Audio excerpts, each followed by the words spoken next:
quand on a un groupe très important, ben forcément il y a beaucoup de frustration, beaucoup de déception à gérer. Là, moi, je n'étais pas forcément déçu qu'il n'y ait pas un effectif large. Au contraire, c'était une volonté un peu avec les dirigeants de réduire par rapport au vécu qu'on avait pu avoir des saisons précédentes. Et c'est vrai que plutôt que des fois d'aller chercher des joueurs à 1000 km, on ne voit pas forcément les joueurs qui sont dans notre propre écurie. Et là, en l'occurrence, ben voilà, c'est aussi un signe fort qu'on envoie aux jeunes joueurs de se dire qu'ils peuvent éventuellement postuler pour jouer en équipe 1. Qu'est-ce qui se passe là du coup? Petite Denis Ballon Ouais, il était blessé la semaine dernière, il a perdu, donc il veut prendre sa revanche. 3, c'est pas clair. Voilà. Oh non. Je sais qu'il allait craquer. L'avantage, c'est qu'en plus, Alexis Loreille, qui est entraîneur de la CFA2, est aussi membre du staff de l'équipe senior nationale. Donc il connaît bien le groupe national, il gère la CFA2, il connaît les joueurs qui montent, qui descendent.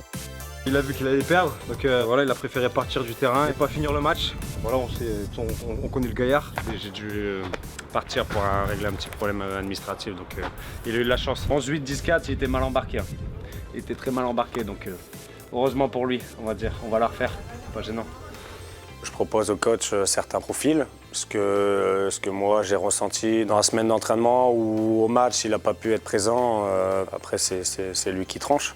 Mais moi je pense que c'est toujours bien pour un groupe de faire monter des joueurs de l'équipe réserve, des joueurs plus jeunes, ça amène autre chose. C'est des garçons du coup qui veulent démontrer, donc qui s'investissent et ça amène tout ça, c'est intéressant.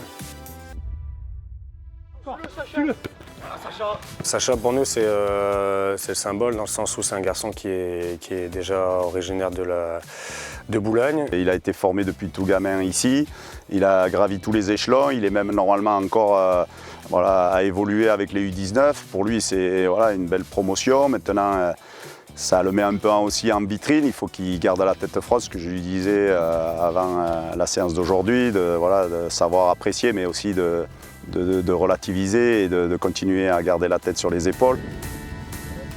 La joue. Quand on regarde les autres clubs, il n'y a pas beaucoup de très jeunes joueurs. Là, il y a une passerelle qui est faite. Ouais.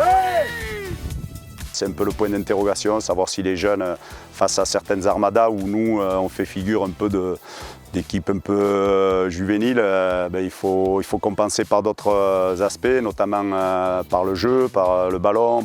Voilà, donc est-ce qu'on est capable de durer, c'est toute la question.